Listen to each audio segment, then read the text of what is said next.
Let me start the recording. Let me start the recording button. So welcome this morning to New Mexico Arts FY24 presentation and discussion on the FY24 grant cycle. We've released our guidelines and online application. So we're really glad you could make the time this morning to join us to sort of talk about changes to the process and maybe also some questions you may have as either returning applicants to the process or maybe even new applicants this year. My name is Anna Bly. I'm the Grants Program Director, and I will also call on New Mexico Arts Grants team just to say a quick hello so you guys can associate names and faces with folks that also assist you through the process this year. We'll start with Maggie. Hi, I'm Maggie Hanley, and I'm the grant coordinator for the major cultural organizations and then the community arts projects. Thanks, Maggie.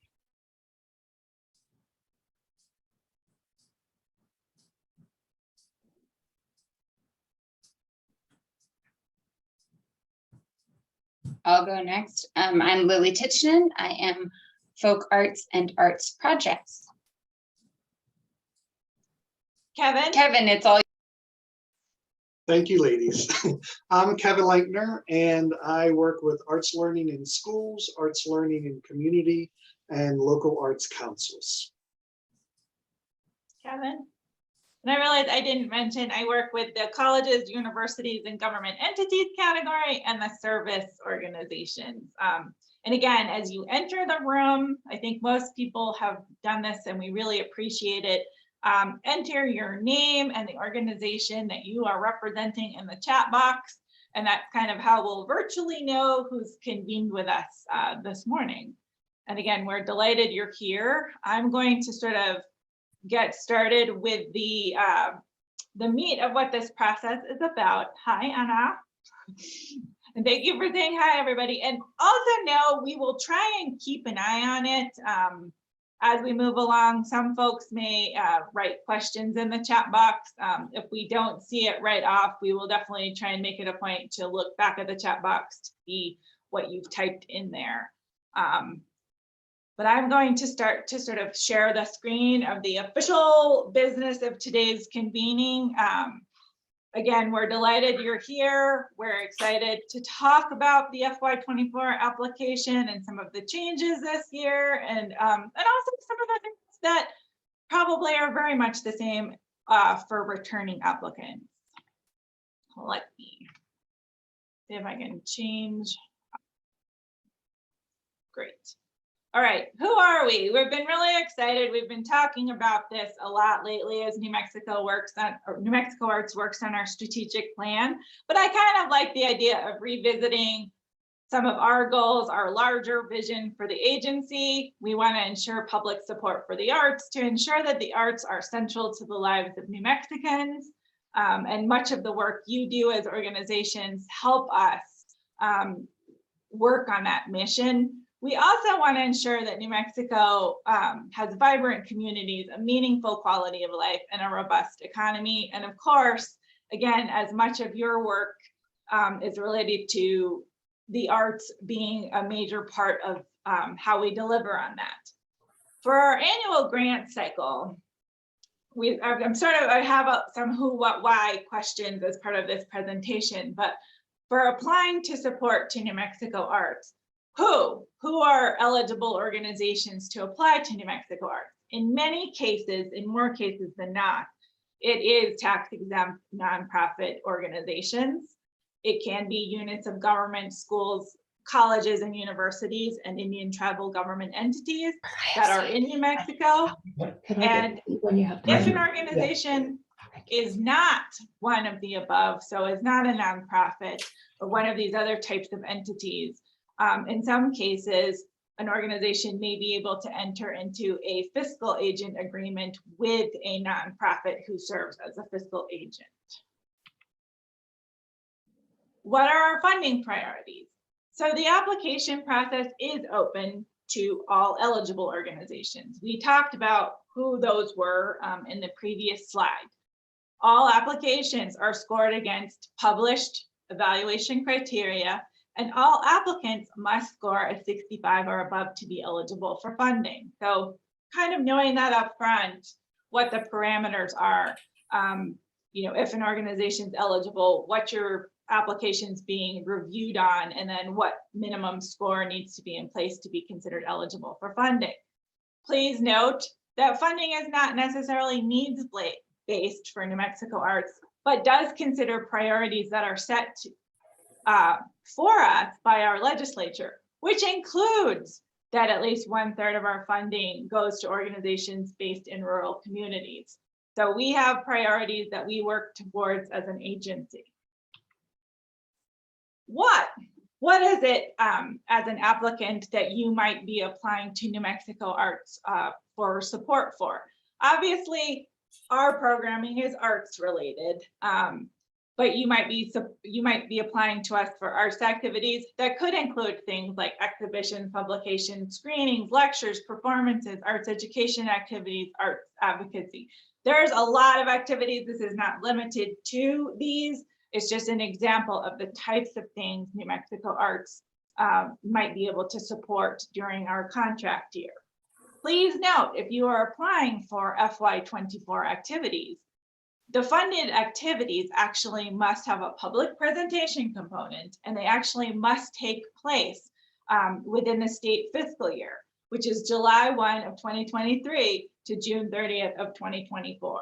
And actually funding is probably a shorter period than that, in that most contracts are approved or fully executed after July 1, and most funding contracts actually run through May 31st. But that's the broader state fiscal year. So I know it seems strange in September of 2022 to actually be speaking in terms of fiscal year 2024, and actually this is the state fiscal year.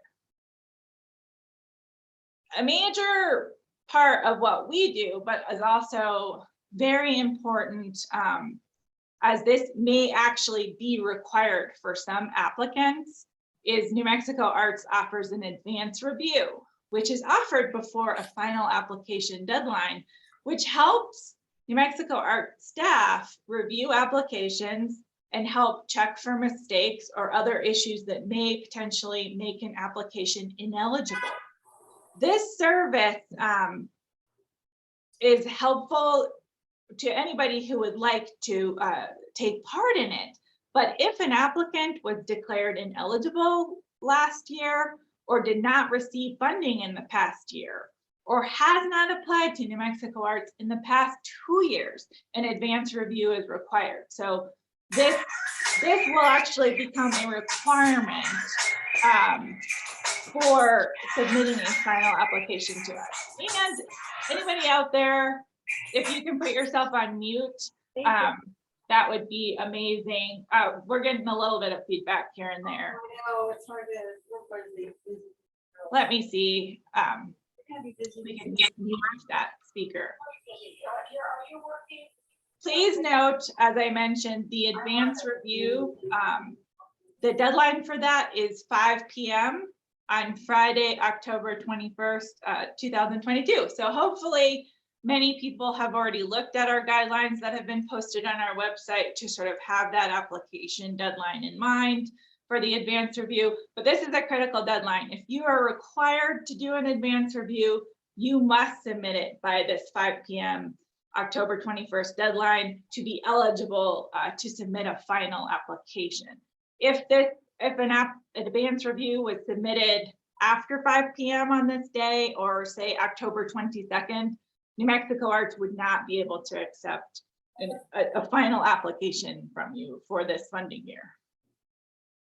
Here's kind of a bigger picture. I'm not going to read over every slide or every detail of the slide. We also post this on our website, kind of the life cycle of a grant application. So as I mentioned previously, we're talking about FY24 in September of actual calendar year 2022. But this gives you an idea from when we release our guidelines in September to when we actually notify of funding or not funding in June of the following year. So it's a long process to sort of move through the advanced review to the final deadline, to our staff review, panel review, and then approval of funding to notifying of funding. So again, we know many people are planning very far ahead to consider these deadlines. So here, this slide is going to start with, many of you are returning applicants.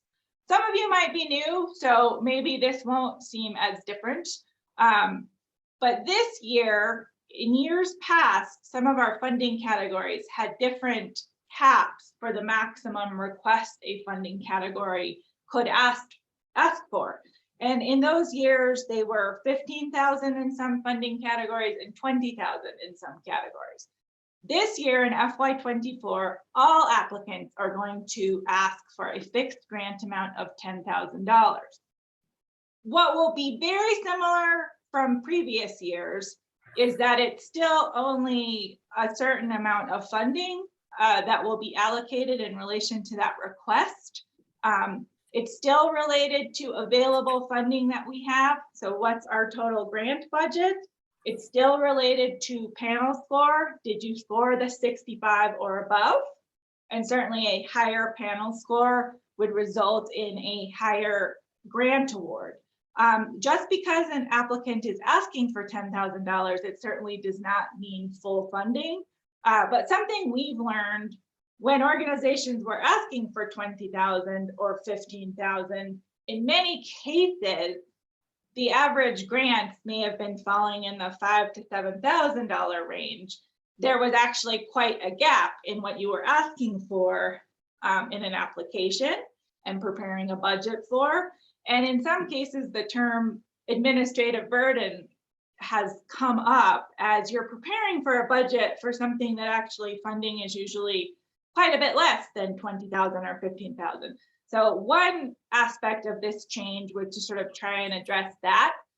Certainly full funding would not be expected because our grant budget and available funding, number of applicants, etc., would not allow for that.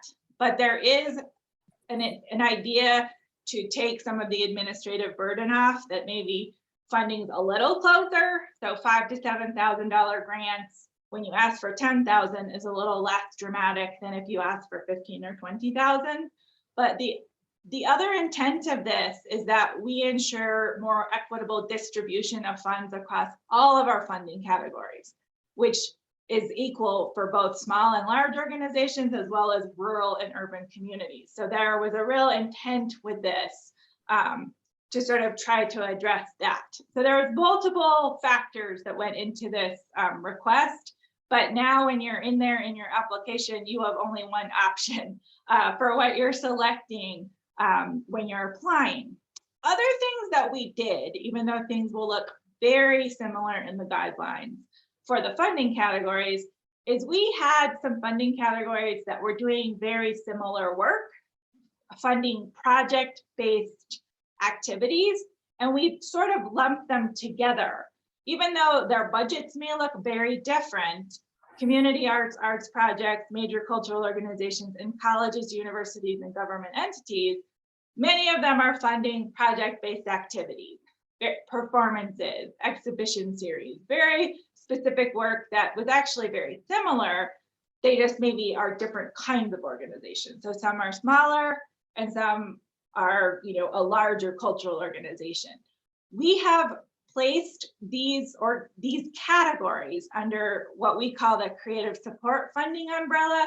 You will still be selecting from these funding categories, but how they're talked about in the guidelines is under this creative support umbrella. Other things that we did, particularly as it relates to both our community arts category and our arts projects category, we had in the past sort of split them up amongst budget items. They are still split up by last completed fiscal year unrestricted income, but they're not split up into A, B, C. You will just be picking if your organization, so instead of being community arts A, and you're in a smaller budget item or community arts B, you're now just community arts, and you're looking at your last fiscal year unrestricted income falls, from very small budget to $99,999. So under $100,000 organizations will all apply in this community arts category if they are eligible for that category. And you would still be looking at the funding category to see if you're fitting into the criteria for that category. We also did the same thing for arts projects. So we had them by A, B, and C. Now it's a pretty large range.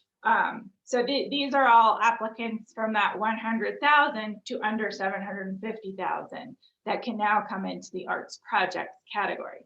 And you will have those you will still be picking, either community arts or arts projects in these cases. You just won't be picking those smaller subsets. Other things that we did this year, for our FY25, which, believe it or not, we're already thinking in those terms, but we haven't established some new ideas for programming we have for FY25, is this year for FY24, we have suspended 2 funding categories, economic and entrepreneurial development and arts trails.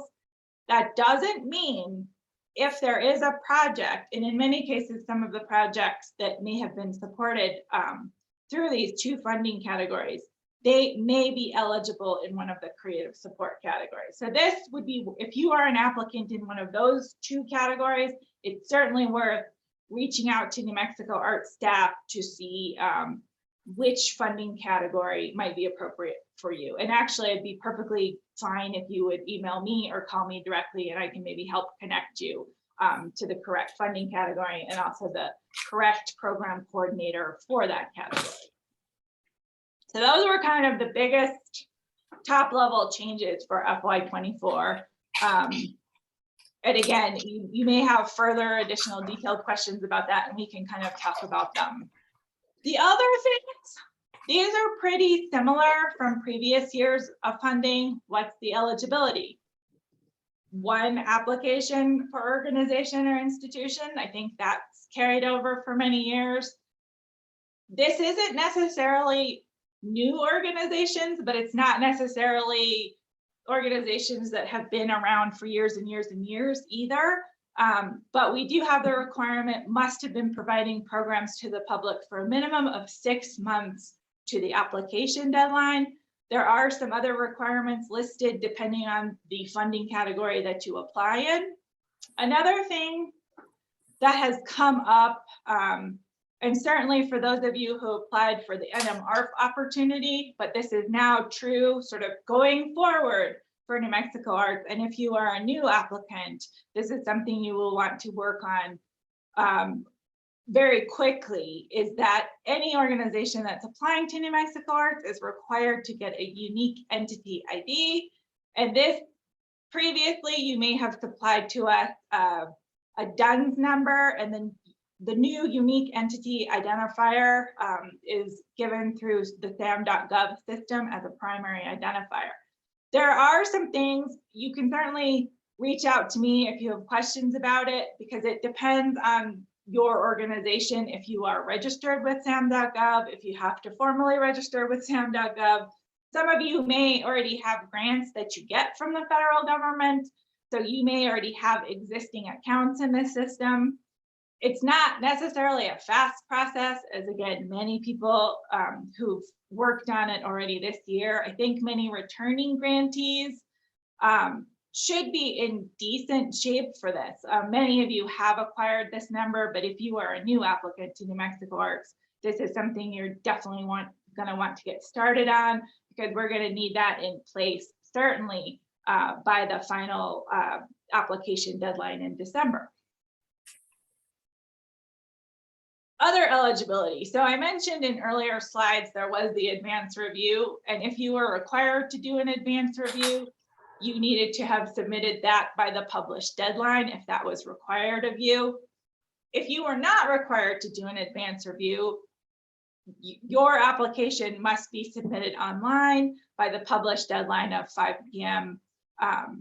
December 9th of 2022. And again, this is a firm receipt deadline. So if it came in at 6 o'clock on December 9th, it would not be eligible, or December 10th, etc. They are firm receipt deadlines online. So it's always recommended. I know all of us, and I can be that way too, can be waiting, for a few days before the deadline, but earlier is always better. If you encounter technical difficulties, any of that, as early as you could submit it, I think would be helpful to you, because it'd be nice to avoid not panicking on December, 4:30 on December 9th, to not be panicked if your items got in on time.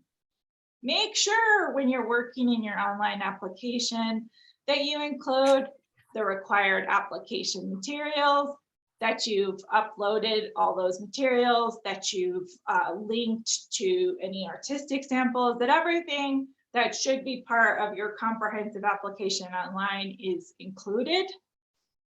Another important thing, and this, whoops, sorry guys.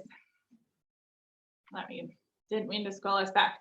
Another important thing is New Mexico Arts. If you're a returning applicant, in most cases, your online account should already have a copy of your IRS tax exempt determination letter. So this is the letter that gave, awarded tax exempt status, and it also includes the FEIN number, the Federal Employer Identification Number. This will not apply to public schools or government entities in most cases. But we do require that for your nonprofit, that's in the system. Applicants who are using a fiscal agent must submit that letter that also has the Federal Employer ID number for the fiscal agent as well. Other things to keep in mind, something that we try to look at very carefully is, does your IRS tax exempt letter, does the name listed there match what we have in the online system? If you are a new applicant, that is how you should create your account in the system. What it says on your IRS tax exempt letter should be the legal name of your organization. Sometimes it can become more tricky, especially around the state vendor file. If you have a W-9 with one name, your IRS letter with another name, and then your organization listing in our online system is another name.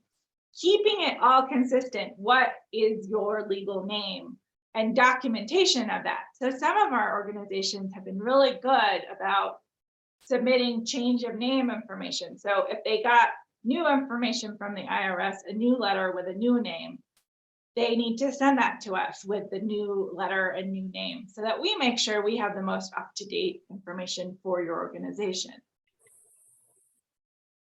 Other sort of top level thoughts around eligibility. We will look at your project, we will look at your organization. Do you meet the eligibility requirements of a funding category?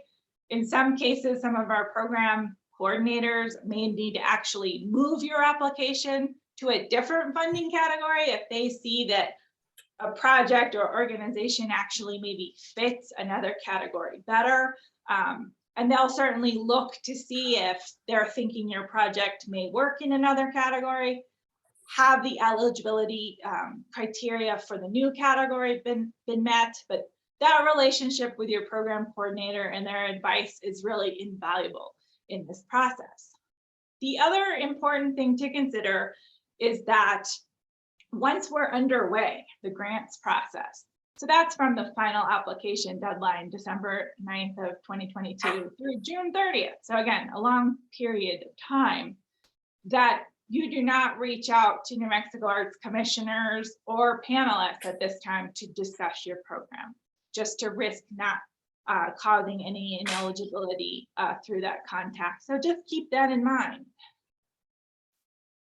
So now we've kind of gone over what kinds of organizations can apply, what kinds of programming people might apply for, and sort of what eligibility or top level eligibility considerations are.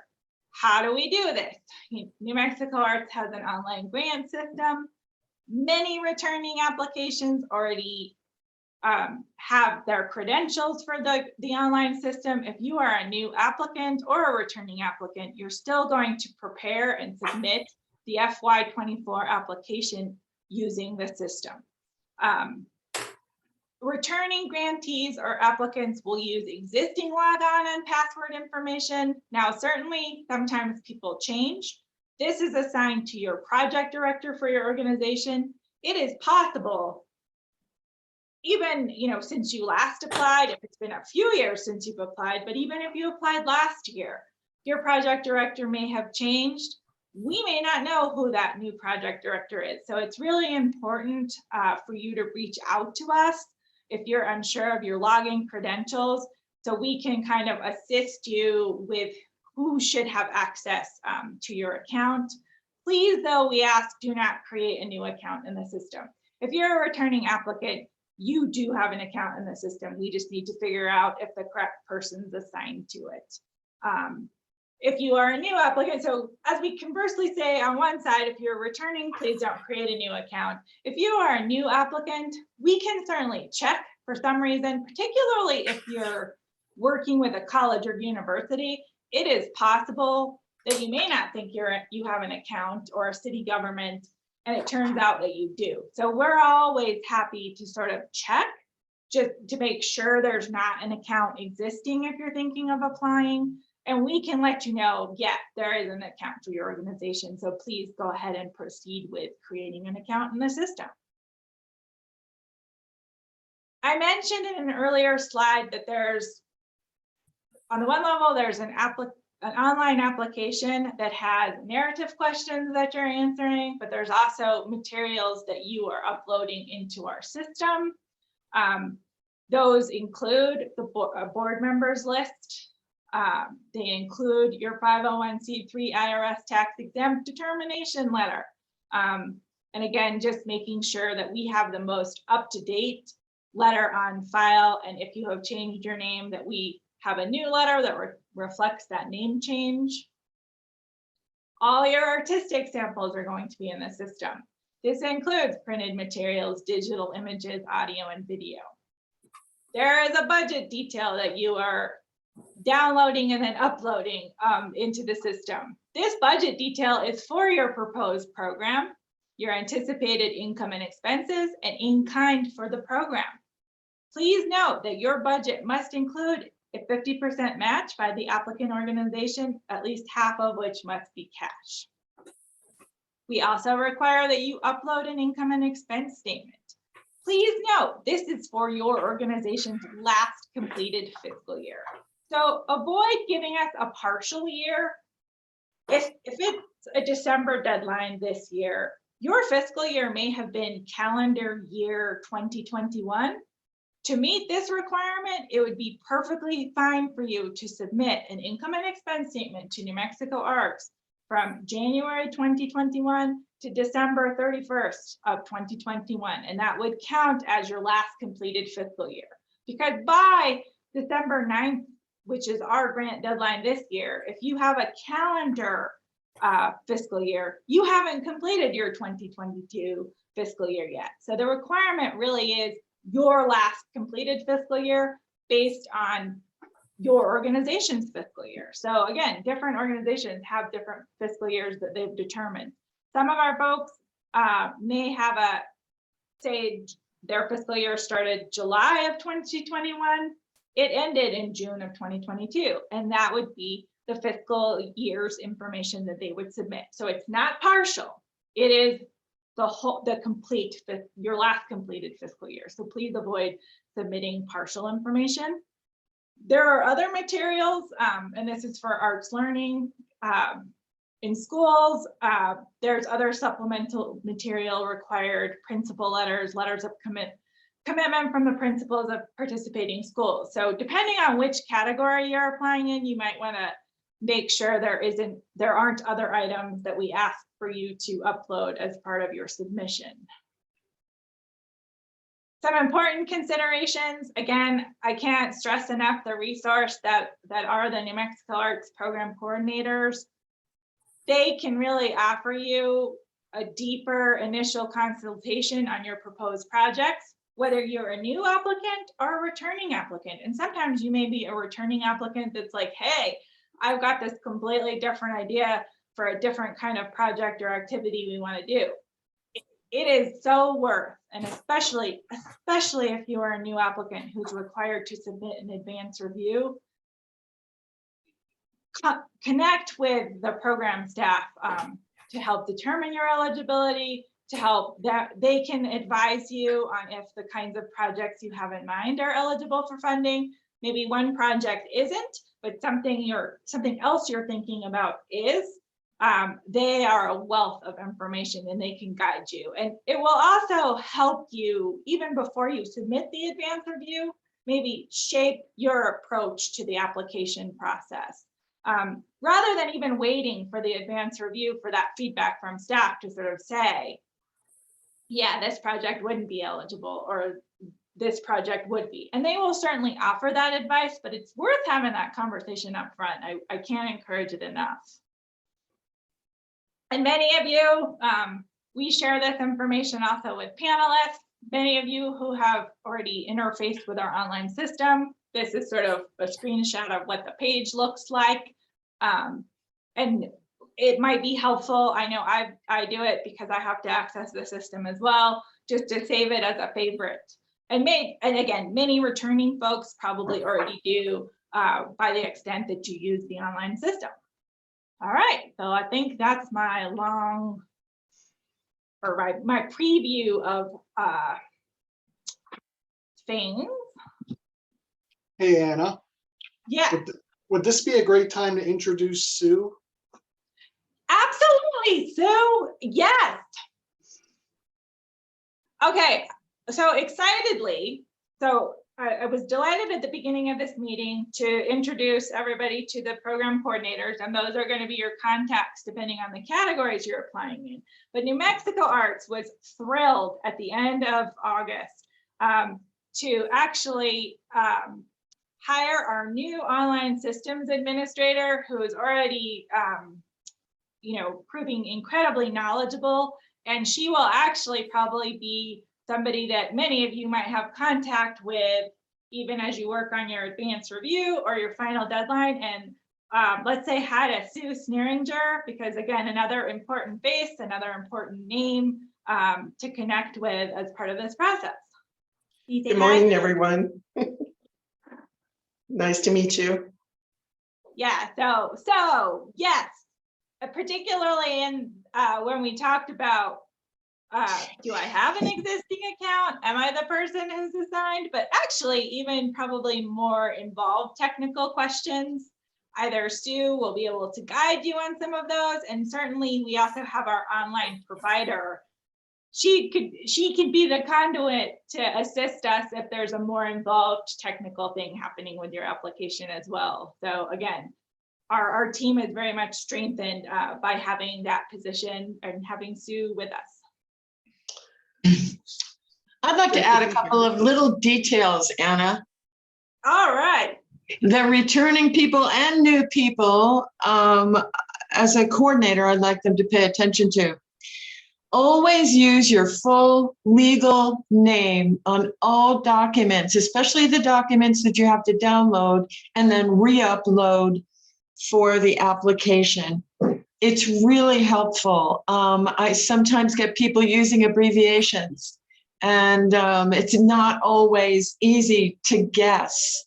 I know it's familiar to you, but it's not always easy for us to guess, especially if you're new for us in a category. The other thing I would say is to read the application thoroughly and read the directions thoroughly, because many questions that we field, the answer is actually on the application or the document. Follow the naming protocols, please. And we give examples for that, your organization and then an underslash and then whatever we call that document. It's important, and it keeps things just really organized. And for returning applicants, I would say, if you are experiencing a project director change, we need to be notified about that in writing. And if you just let us know, and we'll walk you through that process. It's very simple, but there's a few steps to it so that you can get into the online account and have that all organized for you. And my last note is about the final fiscal report. You're just uploading a document for us. Oftentimes with the larger organizations, we will see something that's actually generated from QuickBooks or some other type of accounting program. With my smallest organizations, they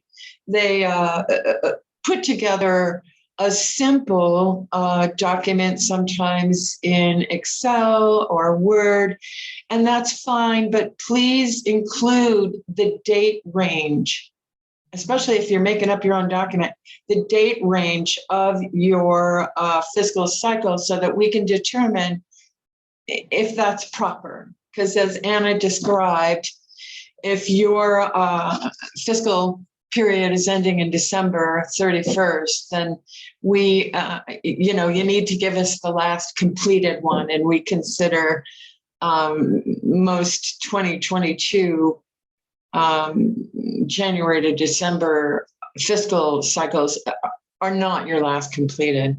So just include that information. It's really helpful for us to determine. That's it. That's all I got. Thank you. No, that's awesome. And actually something else I didn't mention, there are online resources to sort of help you as you're completing your application on the grants and application page. And I'm sorry, I don't have the URL off the top of my head. But there are things related to artistic samples tips, like how to prepare them, what we're looking for, the length of time. There are panel evaluation criteria and scoring guide. So even though we touched on it lightly, there's an online application, there are some questions. This panel evaluation criteria and scoring guide for your funding category really does provide some of the more detailed things of what your application is going to be reviewed on. And also some tips around using headings in your application as you're addressing that criteria, because that will be a quick guide to a panelist to sort of know you're discussing that important thing that has been kind of highlighted to address. So those will help you.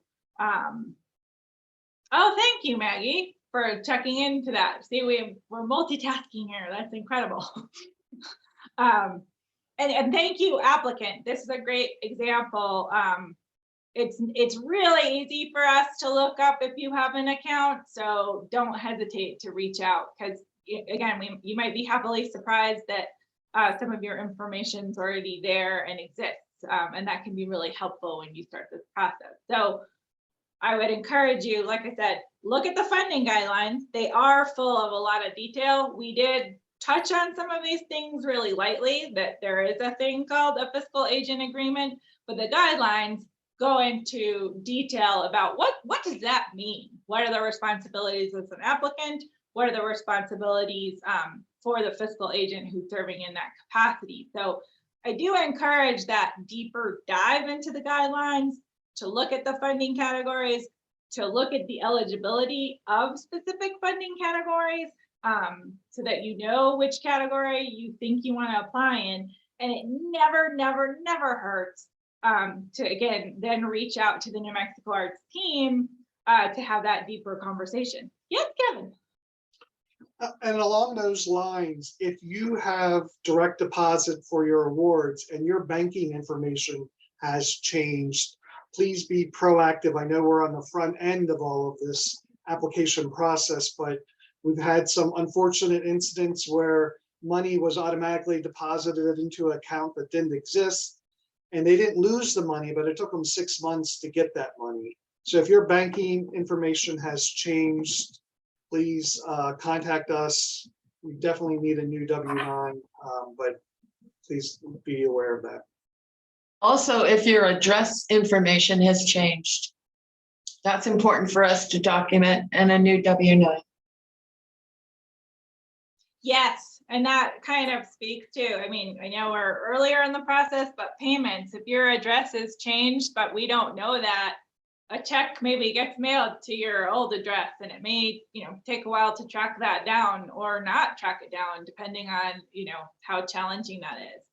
Other things that we've been kind of learning with the application process, but also in managing your grants, is this is just something I'd like to put out there, particularly if you have to get this UEI number, or if you're changing contact information in the New Mexico Arts grant system.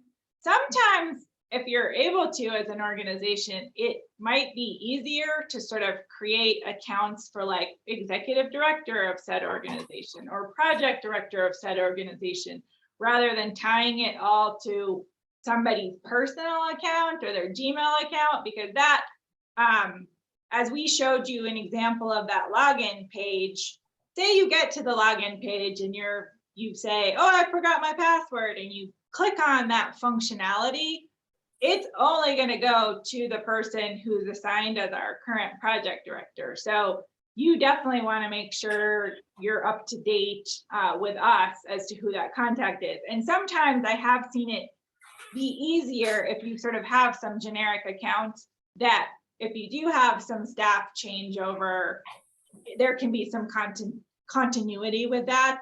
It's not such a big issue with the New Mexico Arts Founding system, but we have been learning it even if you're trying to obtain the UEI number, those federal numbers. Somebody who maybe set up that account in sam.gov doesn't work with the organization anymore. There could be some steps to sort of verify, is this the organization that they say they are, when they're trying to receive this number. So sometimes generic email accounts can sort of help with that if they bring kind of continuity, as staff changes with the organization. But we can usually work with you on the New Mexico Arts system to get a new project director assigned if that's what you're needing. We kind of skimmed over the artistic samples area, but I just want to say, if you're uploading a video to share with us or a musical file, please make sure that your settings are set to public so we can actually view them. That's come up a lot. And it's an easy switch. We can walk you through it. And yet there are some parameters. Thank you, Maggie, for bringing up artistic samples. Yeah. The system does sort of give parameters for things to upload, what file formats to be in. PDF usually seem to work really well for, say, print materials, that kind of thing. JPEGs for digital images. Certainly your video or audio sample, your links. Just even, we have encountered in years past where a link didn't work. So even just if you're having another set of eyes, either review your application, is it complete? Have I answered all the questions? Have I uploaded required things? Are my links to the video samples, as Maggie said, are they public facing so we can see them? Or do those links work? So it's just worth, because sometimes we might miss something in the web address when we put it in there, that maybe that link ends up being broken. Another thing is we do ask for the samples to be, kind of in a 3 to 5 minute range from the last couple of years. Again, I would encourage you to look at those artistic sample tips for a little more in-depth information about what we're asking for. Just know if for whatever reason your sample runs over that 3 to 5 minutes for a video, we're not going to ask panelists to watch 20 minutes of video or 60 minutes of video. So brevity and being concise is your friend and to your advantage to sort of present really succinct samples. So be aware of those time limits that we kind of ascribe to audio samples and video samples. Again, so that you're strongest, you kind of put your best foot forward, that whatever somebody's seeing out the gate is really establishing the kind of work you're doing and showing that. The other thing we've seen is, and it has hurt applicants in the past, this is the arts. People do like to, so there is this show and tell aspect to your application. to just have narrative and to not have any artistic samples, it's sort of making the panelists assume your artistic quality, and that's not entirely fair to them either. So demonstrate that, show that you're doing incredible work. We know you're doing incredible work, and it's a shame and a missed opportunity. Yes, there it is. The picture is worth, thank you, Kevin. Like if you miss that opportunity, that can hurt you, and it shouldn't, because you're doing this work. So, you know, you might as well show off a little bit. Right. And the other thing is that it is in the instructions that we like the brevity. We ask you to keep it, 3 to 5 minutes. And as the panelists are, scoring your applications, if they feel like you're not following directions and instructions precisely, if you go ahead and slap up a half-hour video, they're like, wow, they didn't follow the instructions and guidance that was given to them right on the application. It could cost you points. So that's why I just want to say, read the directions and the instructions very, very carefully and follow it to the T. It's worth it, because when it comes down to it, and they're looking to, really grade administrative abilities, you may suffer, your score may suffer if they're seeing that you're not, answering the question directly or following instructions or naming protocols or that sort of thing. So that's a tip. A good tip. And actually, here's another, well, it's not really funny because it does happen on occasion, but I'm sure most people here this morning, is if, say your sample is Las Cruces Jazz Festival, that you are naming that sample appropriately, because there have been instances, and again, this can hurt you administratively, where you may have a beautiful sample, but the name of it gives no context as to what the sample is. So, it may be a ballet performance, but you're calling it the Jazz Festival, that could cause confusion for a panelist. So again, just a level of clarity in every part of the application that you're working on. They're small details, but they're important. And there's also, I think, really important when you're thinking about putting together the whole piece. So your narrative, your application materials, your artistic samples. In many cases, panelists may never have heard of your organization. So even though there are character limits, there is this idea that you're being succinct in your language, but you also need to assume whoever's reading this is new to my organization. They maybe don't know the work that I'm doing. So also avoid assuming the person on the other end reading the contents of your application naturally understands what you're talking about. And I know I can totally be guilty of that as well. So that's something I have to work on as well. Like, assume the reader is new, is getting an understanding of your organization maybe for the first time when they're reading that. And actually, some of the expert panelists that we get aren't even from New Mexico. We go after their expertise, whether it's business or nonprofit, decades of experience, or so they may sometimes come out of state or even out of the country.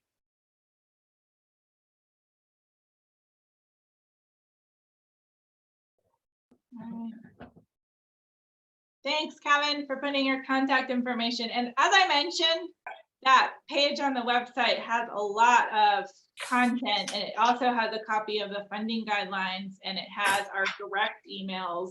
And don't be shy. There's pretty much, in our minds, no question that we consider foolish or silly, even if you're like, this just seems really silly. Why am I asking about this? Linda Marianello had her hand up, Anna. Oh, let's see. Yes, well, I just was thinking it might be useful for others too to know the answer to this.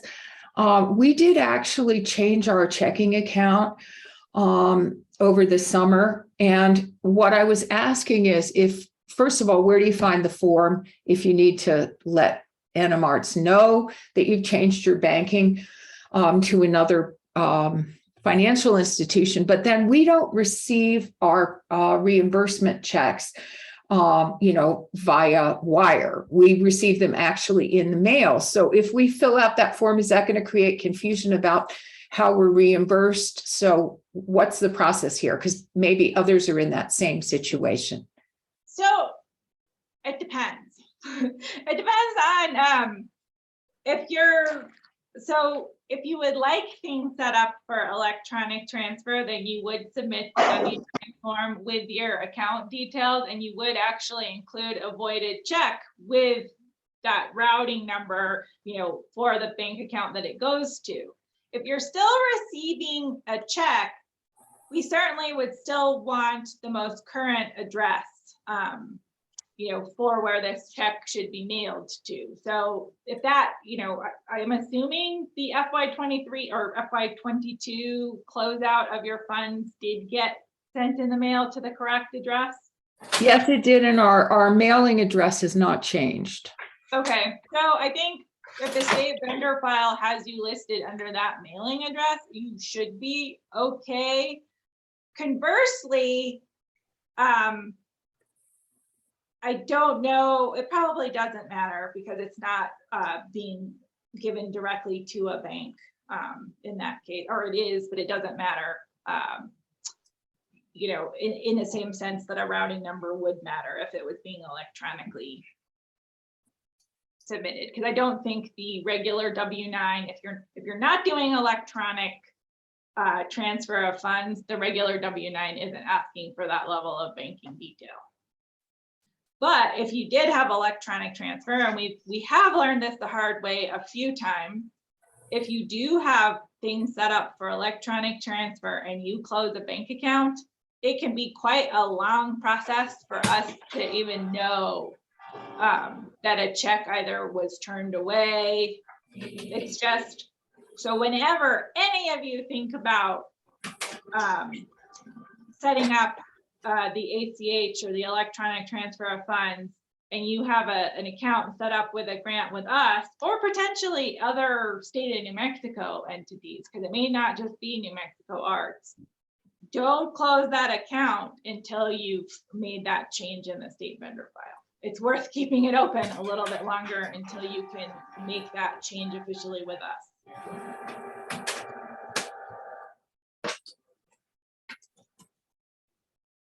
And yes, thank you also, Sue, for sharing your note for folks to kind of reach out to you.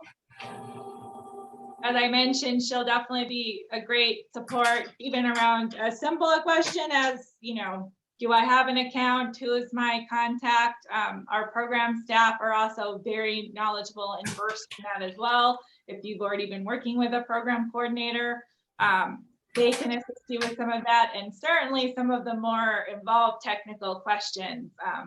Still will be a patient and helpful guide in that process.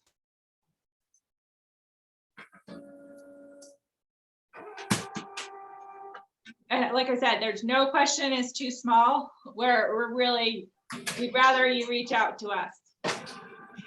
I'm going to answer a question from the chat. Hi, Bryce. How are you? Thank you. I thought that might be you. You sent me an email with the changed name, and I gave you the format with which to give me that information, the old one and the new one. And what I'll do is I'll print that out and put it in your file folder with New Mexico Arts. So that written permission is really all that we need. There's no additional form to that. I can't hear you. You're muted. Okay, thank you. You're welcome. Do you happen to know if we have the UEI number? No, we don't have access to that information. As Anna went over in the beginning of the call, that is a sam.gov federal website with which you accomplish this.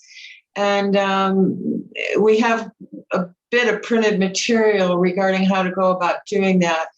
And I know that we wrote back and forth a little bit last week to say, hurry up and get that, because you really do have to have it by the time you submit your application.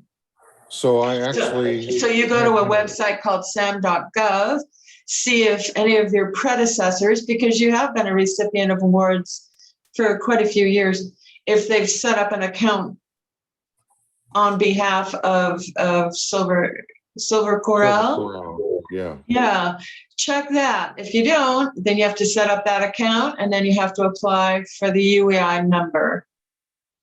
Okay. And thank you. yeah, that's imperative that you get on that quite quickly, because a lot of people waited a very long time.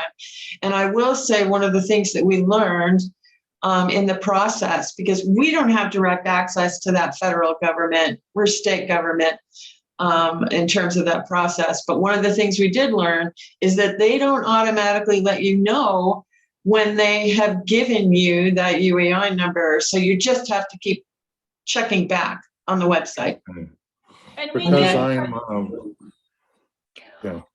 Also, Bryce, be careful not to let yourself get sucked into paying for a service. Yeah. There are a couple of services out there that will rip you off, and we actually ended up having to get a refund of like $500. So sometimes if you do a Google search and you're looking for a way to get your UEI number, this organization or several different services will come up that charge you a fee. And I believe you can get assistance without having to pay for it.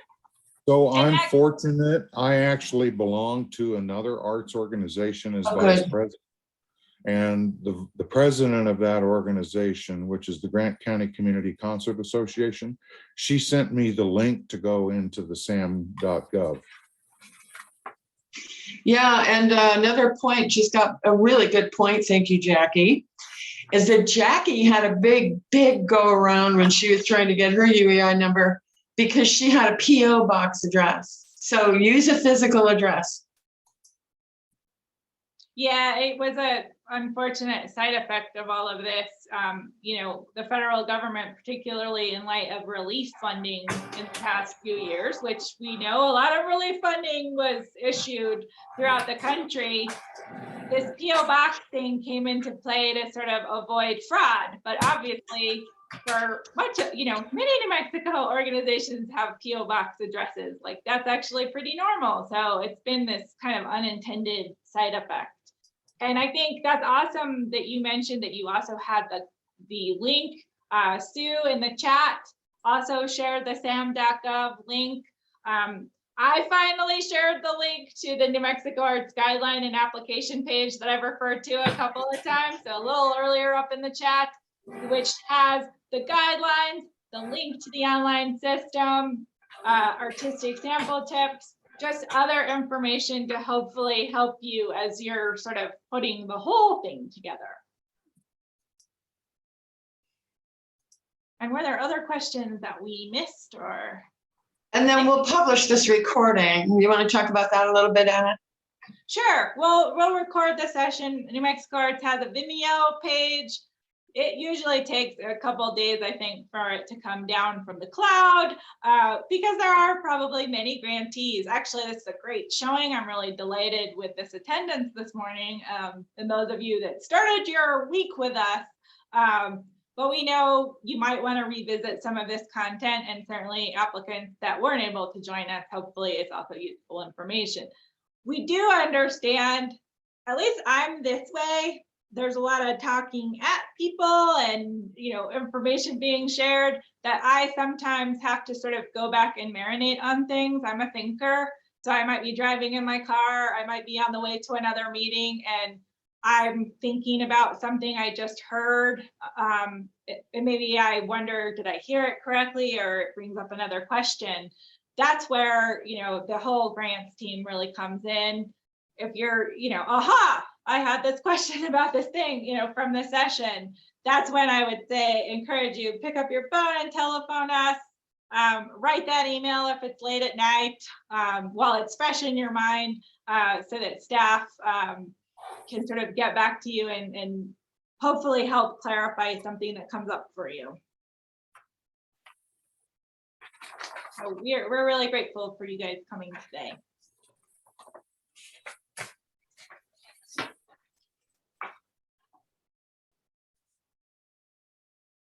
Yes.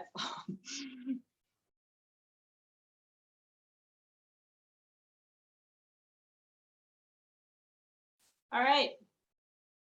So thanks so much. So I expect to sort of share this session. I imagine we probably have this call maybe posted by the end of the week, just depending on how long the cloud gets me the recording. I think it's usually 24-hour, 48-hour period, but we'll say by the end of the week, this should be here.